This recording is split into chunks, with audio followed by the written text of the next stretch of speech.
안녕하세요. 귀로 듣는 역사 이야기 이기현의 흔적의 역사 99회입니다. 예, 안녕하십니까. 예, 추석 잘 세시길 바랍니다. 네, 예, 추석 잘 보내세요. 예. 네. 예, 이번 주는 이 경주 이야기를 할 건데 며칠 전에 저 경주 일원에서 지진이 일어났었잖아요. 예. 첨성대가 그대로이니 뭐니 해갖고 문화재가 굉장히 관심이 있는 것 같은데, 네. 그래서 옛날에 내진 설계를 한 거 아니냐 이런 얘기도 나오고 그러더라고요. 그 첨성대가 옛날에 내진 설계한 거 아니냐라는 얘기가 누가 물어보길래 과연 그랬겠느냐 이런 얘기를 좀 했는데요. 했겠습니까? 그러나 어쨌든 아주 튼튼하게 지은 거는 사실이었던 것 같아요, 그죠? 예, 그런 동그랗게 쌓아갖고 그래서 했던 것 같고, 오늘은 경주 얘기인데 그 경주에서 나왔던 황금 보검 이야기, 그러니까 칼이죠. 네. 그 이야기를 한번 해볼까 합니다. 원래 우리가 기자로서 고고학 담당하는 기자로서 이렇게 보면 철칙이 있는데요. 이게 사실 뭐가 뭔지 모르잖아요. 이게 뭐가 중요한지. 그럴 때 이제 세 가지만 알면 됩니다. 평균점을 한다는 건데, 일단 황금이다 그러면 이제 일면거리다라는 게 하나 있고, 그다음에 글자가 나왔다. 그 명문이잖아요. 그리고 그것이 문장이 좀 된다 이러는 거는 이제 또 일면거리. 그다음에 또 이게 청자, 백자가 아주 예쁜 게 나왔다 그런 것도 일면거리일 거 아니에요. 사진거리로 해서. 네. 그런 것들을 이제 아주 우리가 주요스럽게 우리가 주요한 기사로 다루면 된다. 그러면 물은 먹지 않는다 할 수 있습니다. 오늘 말씀하실 게 황금 칼이라고 하셨잖아요. 네. 그러면 아주 중요한 발굴에 관해서 얘기해 주실 건가 봐요. 예, 그렇습니다. 43년 전 이야기니까요. 1973년도인데 그때 이제 그 경주에 박 대통령 시절이었잖아요. 박정희 대통령 시절에 경주를 아주 개발을 많이 했잖아요. 관광 개발 사업하고 그랬는데, 미추왕릉 지으라 해서 지금은 대릉원인데요. 대릉원이라고 하는데 거기 이제 정화 사업을 벌였습니다. 그러면서 대대적으로 이제 도로공사도 벌이고 그랬습니다. 그런데 경주하면 사실 땅을 팠다 하면 유물이 나오는 곳 아닌가 싶어요.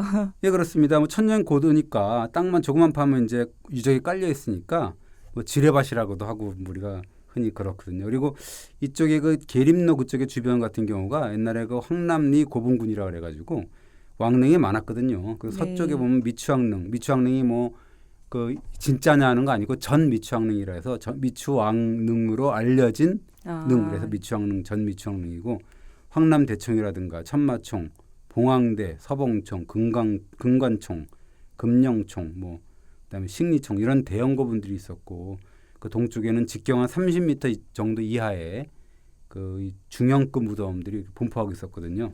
네. 그렇게 유물이 많이 나올 법한 곳에서 공사를 한다는 것 자체가 문제가 있었을 것 같은데요. 예, 그렇습니다. 그러니까 공사 자체가 잘못되고 개발 자체가 잘못됐다고 볼 수가 있는 거죠. 어떻게 보면 지금도 경주를 어떻게 개발하니, 발굴을 어떻게 하니 그래서 약간 문제가 생기고 그러는데, 사실 이 발굴은 파괴라고 볼 수가 있거든요. 네. 그러니까 한번 발굴하면 그걸 회복할 수가 없잖아요. 그러니까 제대로 잘 발굴하지 않고 복원하지 않으면 큰 문제가 되기 때문에 그대로 내비두는 게 낫거든요. 사실 어떻게 보면. 그러니까 어쨌든 그 당시에 이 구역 자체 거기를 보수 정비해서 대릉원 지구라고 해서 그런 공원을 조성하는 공사를 벌였었던 거죠.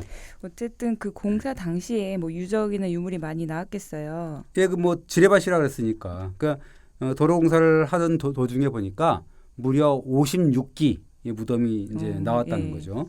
그 중에 이제 하나는 일제 강점기 때 나왔던 88호라고 우리가 이제 얘기를 했는 거고, 또 새롭게 나왔던 55기 무덤을 이제 숫자를 이렇게 붙여가지고 1호부터 55호까지 이름을 붙였거든요. 근데 그 중에 14호 무덤이라는 거기에 이제 흔적을 발굴하기 시작했는데, 이미 그 무덤은 봉분이 깎여 있었고 그 위에 또 민가가 있었다는 거예요. 근데 파보니까 돌무더기가 보였다 이렇게 나오는 거죠. 네, 돌무더기가 보였다. 이게 뭘 의미하는 걸까요? 그 적석목각분이라고 우리가 배웠잖아요. 신라의 무덤 묘제 중에서. 적석, 그러니까 돌이 쌓였다는 그런 의미겠죠. 그러니까 이 돌이 무더기가 나온다는 거는 신라에서, 특히 경주에서, 그러면 이 밑에 적석목각분이 있구나라고 이제 우리가 판단할 수가 있는 건데, 이 적석목각분이라는 게 굉장히 수기기 같거든요. 왜냐하면 4세기 내무랑 때부터 한 6세기까지 한 2세기 정도에 아주 폭발적으로 잠깐 유행했다가 사라지는 묘제거든요. 그런데 왜 무덤 위에 이렇게 돌을 쌓아뒀던 걸까요? 예, 무덤 묘지의 특성이긴 한데 어떻게 보면 도굴이 아닐까 생각이 듭니다. 원래 이 고고학 발굴자 같은 경우는 적석목각분을 발굴하게 되면 짜릿해집니다. 왜 그러냐면 이제 이 원래 나무 가게에 이제 사람을 시신을 거기다 놓고 그다음에 보석 같은 부장품을 잔뜩 묻어놓고 그 위에 돌을 막 깔았다는 거잖아요. 네. 그러니까 어찌 되겠어요? 도굴범 같은 게 들어갈 수가 없지 않습니까? 깔려 죽으니까.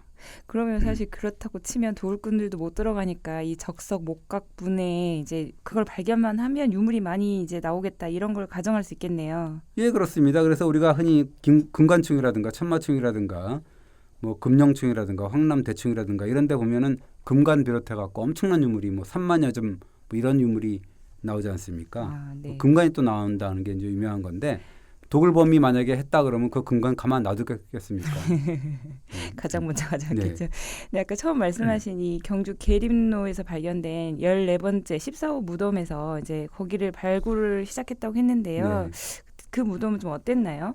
뭐 굉장히 크지 않았다는 건데 원래 황남대충 같은 큰 대형 고분 같은 경우를 보면 동서가 80m나 되고 남북이 한 120m 정도 되거든요. 그러니까 이 돌무더기를 뚫고 들어갈 수가 없는 거예요. 돌을 다 파내지 않는 한. 그러니까 어마어마한 건데 계림로 14호묘 같은 경우는 동서가 한 3.5m, 그다음에 남북이 한 1.2m 정도 됐으니까 굉장히 작은 규모죠. 네, 진짜 엄청 작네요. 네, 그렇습니다. 그래서 발굴자들이 별 기대는 하지 않았다는 거죠. 뭐 황남대충이라든가 천마총 같은 뭐 왕릉권 무덤을 해본 사람들 보면 아 이거 뭐 별거 아닌 거 아니야 뭐 이렇게 했겠죠. 근데 이게 한 엿새 정도 73년 6월 9일부터 15일까지 이제 발굴했는데 굉장히 뜻밖의 발굴 결과가 나왔습니다. 네, 무덤 크기는 작지만 뭐 엄청난 유물이 쏟아진 모양이죠. 예, 그렇습니다. 거기 보면은 그 아주 비단벌레라고 혹시 아시나요?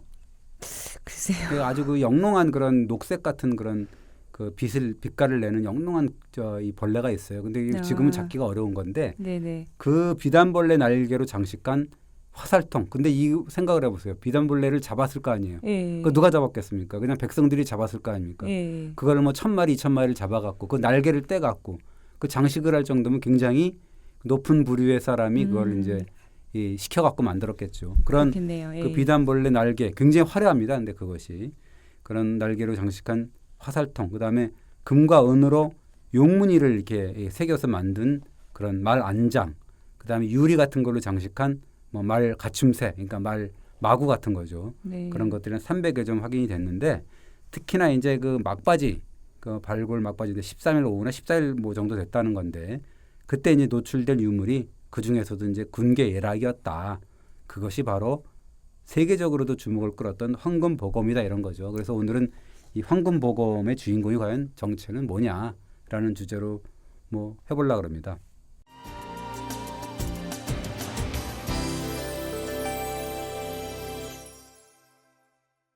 황금 보검이라면 일단 황금이 있을 것 같은데 네. 어떤 모양이었어요?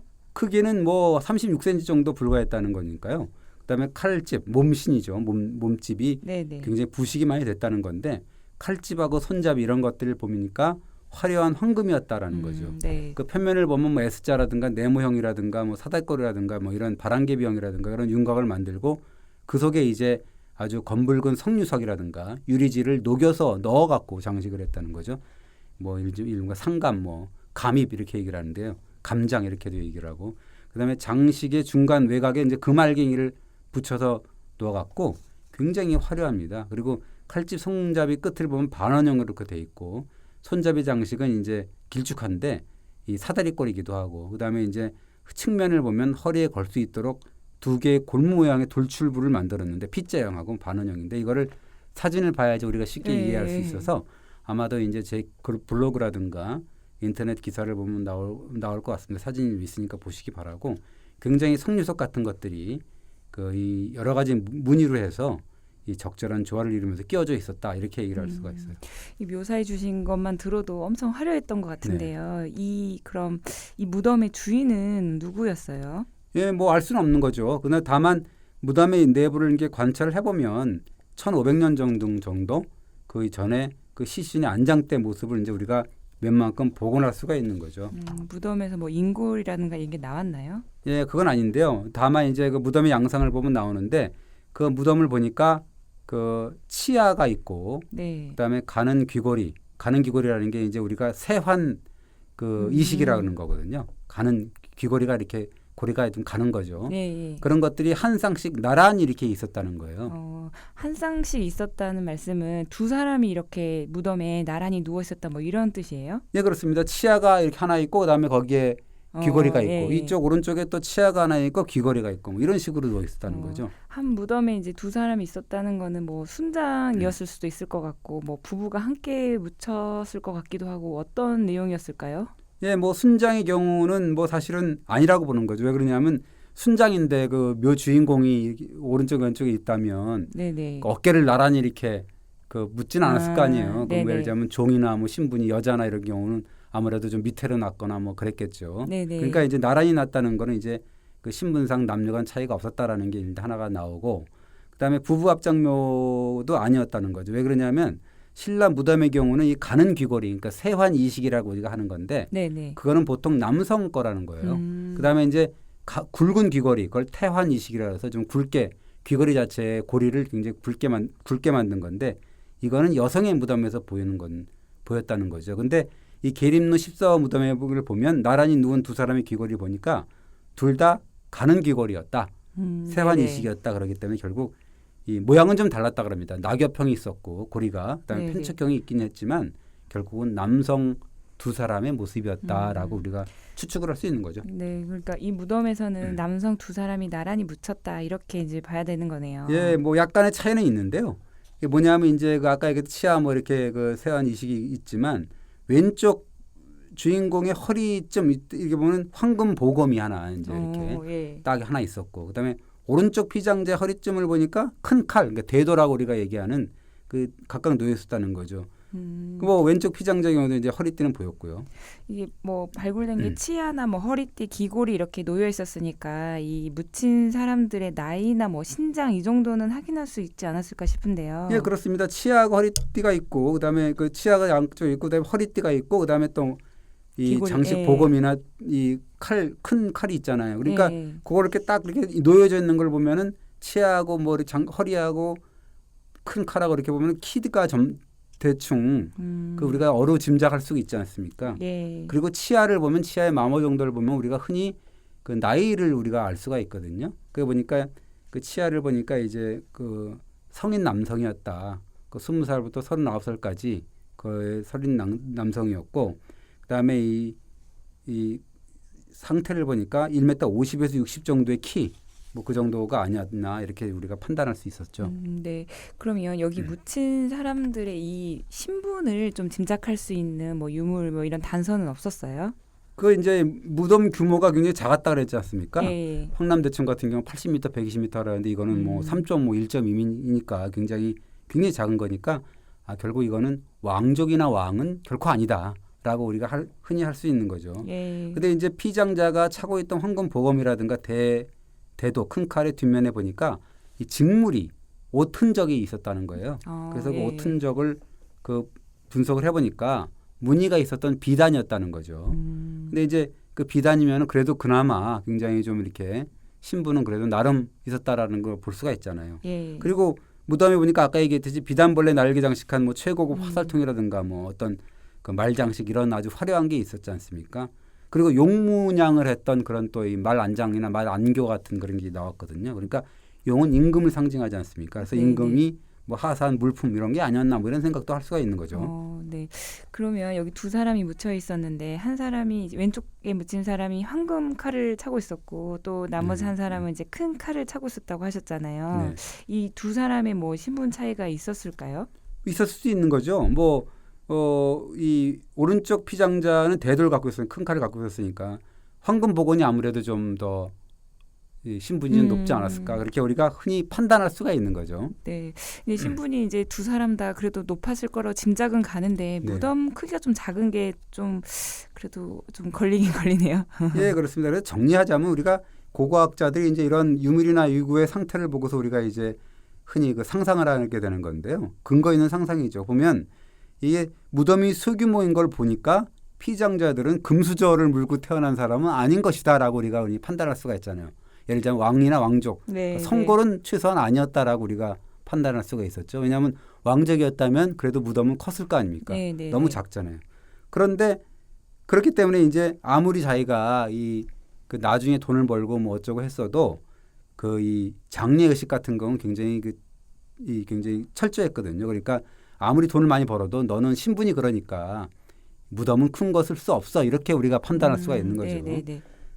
단 이 약간의 흙수저는 물고 태어났지만 그래도 나중에 뭐 아주 굉장한 공훈을 세워서 임금의 하사품을 받았건지 아니면 황금보금 같은 아주 외국의 유수 명품 지금으로 따지면 뭐가 될까요? 뭐 제일 그 비싼 명품이 뭘까요?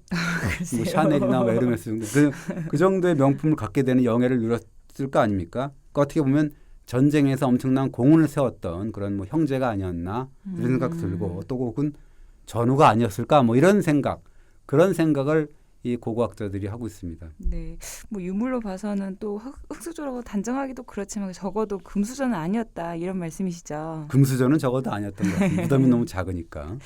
그런데 이제 궁금한 게 아까 처음에 황금보검이 나왔다고 하셨잖아요. 네. 이 황금보검의 정체는 또 뭔가요? 예, 아까 뭐 잠깐 말씀드렸지만 신라에서는 볼 수 없는 아주 유물이거든요. 해외 명품이라고 우리가 볼 수 있는 거죠. 그러면 이 무덤의 주인공이 혹시 뭐 해외에서 온 외국 사람 뭐 이렇게 추정할 수도 있는 건가요? 사실은 뭐 그 시대에 안 살아봤으니까 말 수는 없는 건데요. 네네. 거기 보면 그 무덤에 황금보검 외에도 이제 유리장식 뭐 이런 것들이 있어서 서역과 관련된 유물이 좀 몇 개 있습니다. 그 어떻게 보면 이 타고난 신분하고 또 나중에 그 신분, 그 이제 신분 상승 때 신분의 차이가 있는 것도 보면 아, 뭐 외국인일 수도 있지 않나 뭐 이런 생각도 보이는 거죠. 그렇지만 이 외국인이라는 증거가 좀 너무 빈약하다 이렇게 볼 수가 있어요.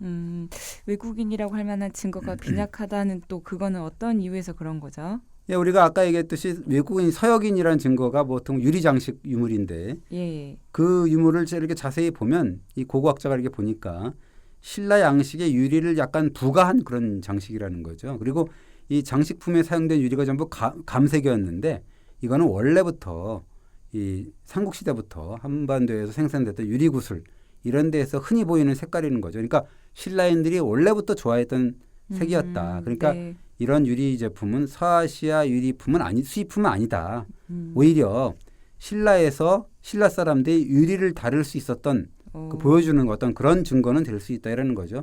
그리고 묘제를 봐도 적성목각뿐이니까 이거는 신라의 묘제고 그다음에 머리를 동쪽으로 두는 그런 풍습 이런 것들도 신라의 장례 제도였다는 거죠. 그래서 사실은 사람이 죽고 이 뭐 그런 거에 대한 제사라든가 장례 이런 제도는 굉장히 그 보수성이 있어가지고 그 자기 태어나고 자기의 출신 이런 거를 많이 따르거든요. 그러니까 서역인이라 그러면 서역의 장례를 따랐겠죠. 근데 이제 신라 장례이기 때문에 오히려 신라인일 가능성이 높다. 이렇게 이제 우리가 고고학자가 얘기하더라고요. 그러면 무덤 주인공은 외국인이 아니라고 하더라도 네. 황금보검 자체는 신라께 아니라고 하시지 않았나요? 예, 그렇습니다. 그 중앙박물관에 어떤 윤상덕이라고 하는 저 고고학자가 있습니다. 젊은 고고학자인데 그 이제 그 얘기를 들어보니까 그 이 황금보검의 금속 분석, 금속 성분 이런 걸 해보니까 구리의 비율이 3.0에서 3.3%였다는 건데요. 네. 이게 비슷한 시기에 신라의 다른 무덤에서 출토됐던 황금 제품 구리 성분과 아주 달랐다는 겁니다. 뭐냐면 이제 천마총이라든가 금관총이라든가 이런 뭐 금관이라든가 그다음에 뭐 여러 가지 하여튼 신라 금 제품 6점을 보니까 구리 비율이 1% 미만이었다는 거예요. 그러니까 어떻게 보면 이 다른 거죠. 하나는 그 기림로 14호분 같은 경우는 거기 황금보검은 3% 정도 됐었는데 이쪽 다른 데에서 나온 구리는 1%밖에 안 됐으니까. 그리고 최근에 보니까 우크라이나 크림반도라든가 헝가리에서 출토된 금 제품 이런 구리 성분들은 또한 뭐 좀 높았다 그럽니다. 한 3% 되는 것도 있었다는 거죠. 네. 그러니까 이제 그리고 뭐 훈족 유적이라고 추정되는 뭐 헝가리 유적에서도 보니까 한 2.8에서 4.8 정도 구리 성분이 그랬다라고 우리가 얘기를 합니다. 그 당시 신라 이제 고유 금제품들의 구리 이제 성분 비율이 뭐 1%가 안 됐다 이렇게 기록이 돼 있고 네. 그런데 황금보검은 3%가 넘는다는 거잖아요. 네. 그리고 또 동유럽이나 중앙아시아 금제품의 구리 성분 비율과 비슷하다는 말씀이신 거죠. 예, 그렇습니다. 그러니까 이제 이 고고학자 그러더라고요. 최소한도로 황금보검은 이 신라에서 제작된 것은 아니지 않느냐라고 우리가 흔히 얘기합니다. 왜 신라 것에서는 구리 비율하고 네. 신라에서 제작된 거하고 다르니까 황금보검이. 그렇다면 혹시 뭐 황금보검과 비슷한 칼이 뭐 다른 지역에서 좀 나왔었나요? 예, 우리나라는 뭐 당연히 없는 거고요. 이 러시아 에르미타주 박물관에 좀 있습니다. 하나가 비슷한 게 있는데 네. 완형은 아니고요. 우리보다 더 적은 파편이 하나 있습니다. 그 칼의 일부가 남아 있는데 그것은 이 1928년에 카자흐스탄, 옛 소련이죠. 보로보에라는 곳에서 우연히 발견된 이 칼의 파편인데 뭐 하나 있고 그다음에 실물은 아니지만 우리가 흔히 얘기하는 신장 위구르 자치구에 있는 쿠차 지역에 있는 석굴 벽화라든가 또 뭐 우리가 우즈베키스탄 사마르칸트 아프라시아 벽화 뭐 이런 여러 가지 페르시아 은제잔 이런 데서도 확인이 되고 기르기스탄이라든가 알타이 튜바 뭐 이런 석인상에서도 비슷한 검이 보였다는 거죠. 네, 뭐 말씀하신 지역들이 주로 중앙아시아네요. 네, 그렇습니다. 뭐 그 중에서는 이제 그 기림노 황금 보검하고 아주 거의 일치하는 거는 두 개인데요. 아까 얘기했던 카자흐스탄의 보르보의 출토품하고 그다음에 아까 또 얘기했던 키질 69호 석굴벽화 입구 천장에 묘사된 그런 이 보검 그림인데요. 이 물론 다른 데에서도 발견된 그런 출토품 이런 것들이 좀 비슷하고 그렇습니다.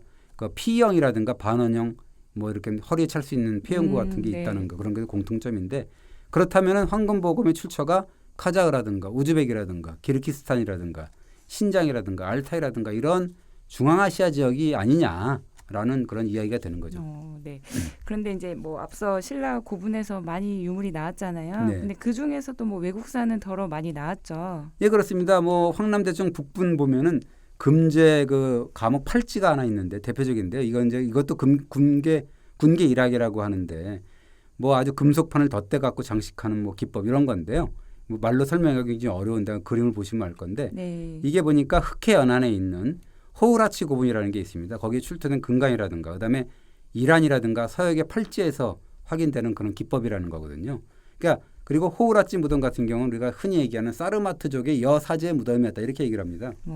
그러면 뭐 사르마트 문화와 관련이 있는 건가요? 예, 그 우리가 얘기하는 사르마트 문화라는 게 기원전 5세기에서부터 기원 후 4세기 중앙아시아 초원지대에서 전개됐던 유목 및 문화라고 하는데 네. 그게 뭐 금판을 덧대서 못을 박아 고정하는 기법 뭐 이런 거거든요. 그런 것들이 하나 보이는 거죠. 그런데 이것은 신라 시대에서는 찾아보기 어려운 기법이라는 거죠. 그래서 이 팔찌는 신라에서 제작된 것이 아니다. 그리고 미추왕릉 지구에서 출처됐던 뭐 여러 가지 하여튼 유리옥이라든가 또 로만 글라스라 해서 유리 제품이 있거든요. 유리 옹기 이런 것들도 전부 사산조 페르시아라든가 이런 어떤 그런 이란이나 서역산 일 가능성이 많다 이렇게 봅니다. 네, 유물들의 그런 역사가 진짜 신기한데요. 다시 또 황금보검에 대해서 얘기해 보면 그 계림노 14호 묘에서 나온 이 황금보검은 언제 만들어진 걸로 추정이 되고 있나요? 근데 이제 우리가 무덤에서 나온 톡이라든가 그다음에 허리띠 장식이라든가 귀걸이 양식을 이제 다른 무덤에서 나온 것들하고 비교를 해보면 나름 이제 편견이 될 수가 있거든요. 그래서 보니까 6세기 초 정도로 추정을 합니다. 그리고 허리띠 장식이라든가 귀걸이를 보니까 우리가 백제 문영왕릉 같은 경우는 이 내가 백제 문영왕이요 하고 이게 지석이 나왔거든요. 거기 딱 명문이 네. 나왔기 때문에 아까 얘기했지만 명문 나오면 굉장히 중요한 거라고 그랬잖아요. 일명거리라고 하셨잖아요. 그러니까 보면은 이 문영왕릉이 돌아가신 게 523년에 돌아가셨는데 무덤 조성은 525년에 했거든요. 그러니까 최소한도로 이 문영왕릉 출토품보다는 좀 빠른 형태로 보이거든요. 이 이제 계림노 14호에 발견된 그런 허리띠 장식이 그러니까 최소한도로 이 계림노 14묘의 이 연대는 문영왕릉의 연대 525년보다는 좀 이른 것이 아니냐라고 우리가 해석할 수가 있는 거죠. 네. 그러면 황금보검의 연대는 그보다도 좀 더 좀 이른 시기라고 볼 수 있는 거네요. 예, 그렇죠. 그게 묻혀 있으니까 예. 누가 만들어서 얻었으니까 아무래도 그보다 좀 앞섰겠죠. 그리고 사실 황금보검의 제작지가 중앙아시아라든가 혹시 뭐 유럽이다 그러면 뭐 상당히 멀리 떨어져 있잖아요. 그러니까 네네. 얼마나 빠른 시기에 제작되는지 모르는 거죠. 그러니까 이 뭐 아까 얘기했던 이 연구자가 제작부터 매장까지 한 100년이 넘지 않는다고 가정을 한다면 황금보검의 제작 연대는 한 5세기 초 정도로 비정을 하고 있더라고요. 그렇다면 진짜 이 황금보검은 중앙아시아에서 이렇게 제작된 걸까요? 예, 뭐 황금보검하고 뭐 그 보검은 아니지만 제작 기법이 비슷한 유물들이 유럽의 흑해 부근에 이렇게 많이 또 있는데 뭐 예를 들자면 황금하고 붉은색 석류석 사용했던 것은 동로마 제국에서 우리가 비잔틴이라고 하는데 거기서 이제 기원한 거고 네. 이런 기법이 또 뭐예요? 결국 훈족이야 5세기 중반 정도에 전 유럽을 휩쓸고 그것이 그 유럽의 이 민족 대이동을 또 뭐 만들잖아요. 그러면서 이 퍼져 나갔다는 거 볼 수가 있는 거죠. 네. 그러면 이제 황금보검의 이 제작 기법은 사실 이제 동로마 제국이나 이 동로마 제국의 영향을 받은 어떤 민족들의 들이 제작한 거다 이렇게 또 추정할 수 있는 걸까요? 네, 뭐 그렇게 해석할 수 있는 거죠. 그러니까 계림노에서 출토됐던 황금보검 아까 얘기했던 비슷한 양식의 검들이 중앙아시아에서 나온다 그랬지 않습니까? 네. 그러니까 이게 뭐 황금보검을 주문했던 사람 또는 최초로 소유했던 사람은 중앙아시아의 어떤 집단이 아닐까 우리가 흔히 이제 그렇게 추정을 하는 거죠. 네. 그러면 그런 중앙아시아에서 만들었을 가능성이 있는 황금보검을 이 신라까지 누가 가지고 왔을까요? 우리가 흔히 이제 5세기, 7세기 이럴 때 보면은 그 중앙아시아 이란계가 있습니다. 소그드인이라고 있고요. 그다음에 뭐 투르크스탄하고 이제 아프가니스탄을 통일했던 에프탈이라는 사람들이 있거든요. 이런 사람들이 주목이 되는 거죠. 이 사람들은 또 상인 역할을 많이 했거든요. 그래서 돈이 네. 되는 곳이면 어디든지 간다 뭐 이런 게 있었기 때문에 특히 소그드인들이 그랬거든요. 그래서 아마도 중국이나 고구려를 통해서 가져왔던 수입품이 아닌가. 혹은 중국을 통해서 중국도 거기가 또 장안이라든가 또 이런 것들이 또 예, 뭐 이 또 굉장히 또 이 국제화된 도시였잖아요. 그러니까 네. 이제 거기서 중국에서 수입했을 수 있는 그런 상황이 있는 거고 또 고구려를 통해서 또 갖고 올 수 있는 거죠. 고구려 사람들이 또 전해줄 수 있는 거고 여러 가지 우리가 추론할 수 있는 거죠. 다만 해외에 아주 유수한 명품이었다. 가장 좋은 명품이었다. 이런 거는 확실한 거죠. 네. 그렇다면 이런 명품을 수입할 만한 신라인들은 어떤 계층이었을까요? 아까도 잠깐 말씀드렸지만 신라 장례 문화가 그때 당시에 독특했지 않습니까? 예. 4세기부터 6세기까지 이제 가히 무덤 경쟁을 벌였다 우리가 볼 수가 있어요. 그러니까 왕하고 왕족들이 자기의 어떤 배타적인 지위 이런 것들을 과시하려고 무덤을 굉장히 대형화하고 장례도 아주 성대하게 치렀다라는 걸 볼 수가 있는 거거든요. 그래서 주로 아까 말씀하신 게 적석, 목가, 군 뭐 이렇게 표현하셨죠. 예, 적성 목각 분이죠. 그러니까 네. 이 현세의 삶이 내세까지 이어진다는 걸로 굳게 믿었습니다. 그래서 이제 이 죽더라도 이 사회 안식처인 무덤에 자기의 권세, 부를 그대로 이제 생전의 부를 그대로 이제 옮기려고 했던 건데 생전에 모아뒀던 고급 사치품 이런 것들로 이제 무덤을 가득 채웠고 그것도 모자라서 또 온몸을 황금으로 치장을 했거든요. 그러니까 금관까지 썼죠. 그러니까.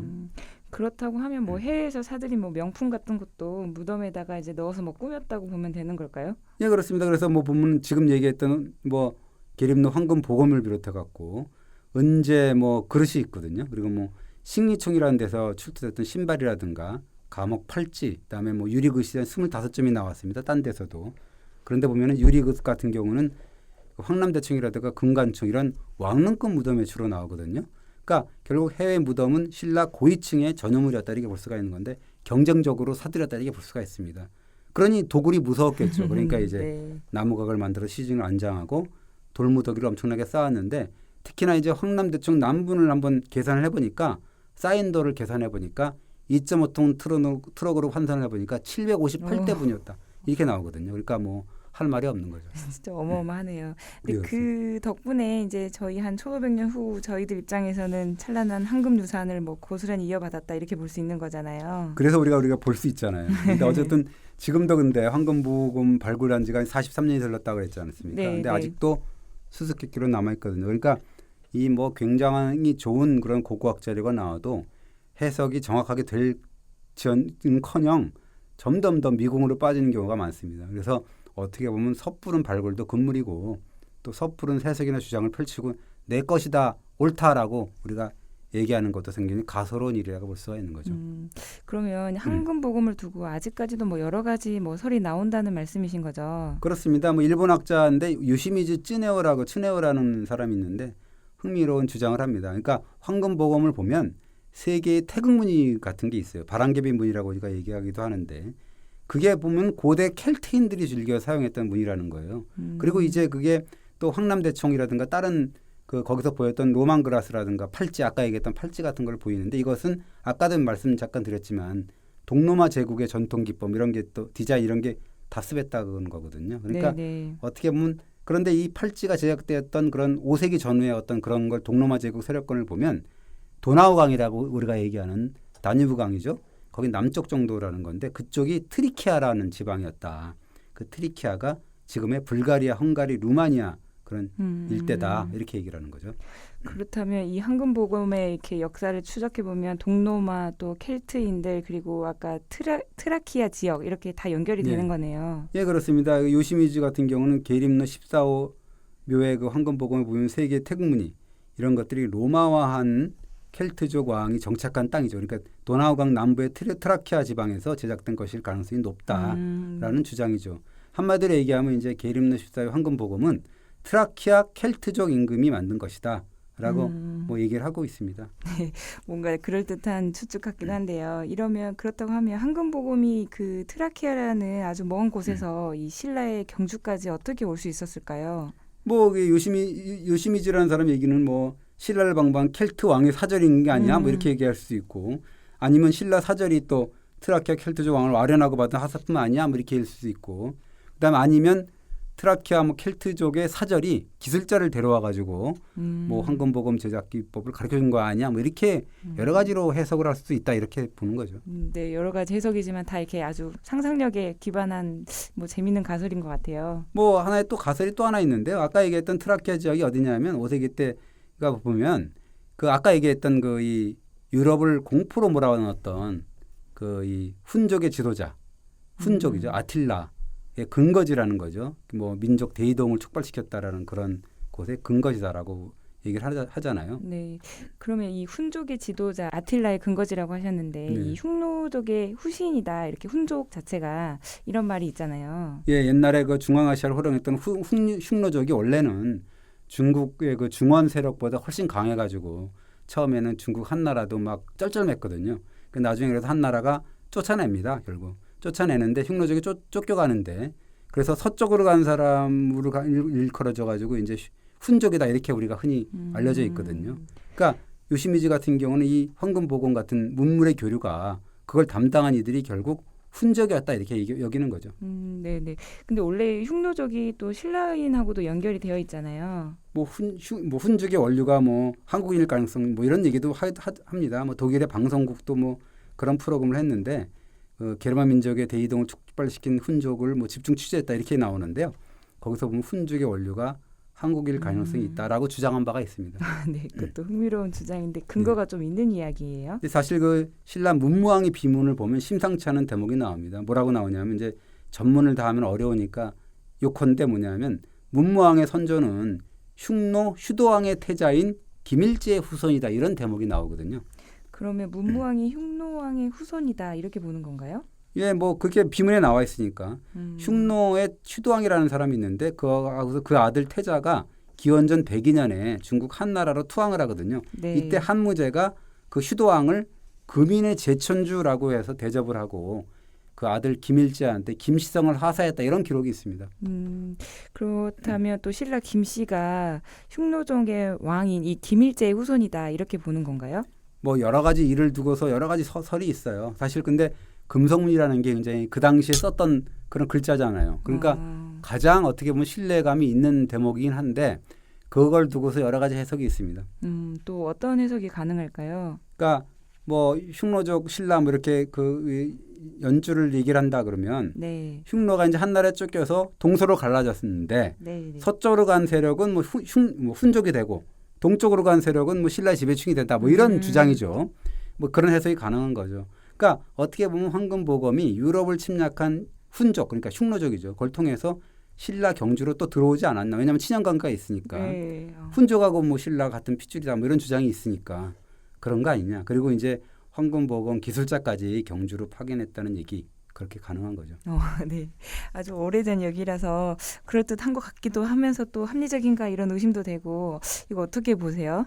알 수는 없습니다. 근데 어쨌든 이 뭐 주장을 할 수가 있는 거죠. 근데 이제 황금복음 같은 하나 이제 일부의 아주 외래적인 문화 양상을 보인다 그래갖고 뭐 켈트로 연결되고 그다음에 뭐 훈족, 그다음에 신라 뭐 이런 이어붙이는 게 어떻게 보면 무리다라는 주장이 있거든요. 그리고 지금의 고고학적으로 이제 우리가 그 흔히 강단사학이라든가 강단고고학이라든가 고고학계 주류에서는 이런 뭐 훈족이나 이런 것보다는 그래도 신라인에서 이렇게 한 거 어쨌든 서역에서 누가 제작을 했는지는 모른다. 여러 가지 설을 갖다가 받아들이고 있습니다. 뭐 여러 가지 가능성을 타진하고 있는데 어쨌든 유물 하나 나온다 그래갖고 역사 전체를 뭐 끼워 맞추는 그런 경강부에는 뭐 금물이긴 한데 여러 가지 해석은 할 수 있다고 볼 수가 있는 거죠. 뭐 늘 강조하시는 말씀이긴 한데 이뭐 고고학이나 이 문헌 자료를 통해서 이렇게 아주 차분하게 해석해야 된다 이런 주장이 만만치 않다는 말씀이시죠. 예, 그렇습니다. 그러니까 뭐 그렇게 볼 수 있는데 그렇게 볼 수 있다는 건 하나의 이제 설이고 주장일 수가 있는 거고요. 또 뭐 어떤 주류가 또 있을 거고 뭐 그런 건데 어떤 주장이든 간에 사실 분명한 사실이 있는 것 같아요. 뭐냐면 이제 그 신라가 한반도 한 구석에 이렇게 처박혀 있었던 그런 아주 공벽한 나라는 아니었다. 그러니까 네네. 어떻게 보면 글로벌 그 시대에 걸맞는 그런 또 문물의 교류를 했었던 그런 아주 이 세계적인 세계화된 그 나라였다라고 우리가 흔히 얘기할 네. 수가 있는 것 같습니다. 그런 결론 내릴 수가 있는 거죠. 추석 잘 보내시기 바랍니다. 네, 감사합니다. 네, 고맙습니다.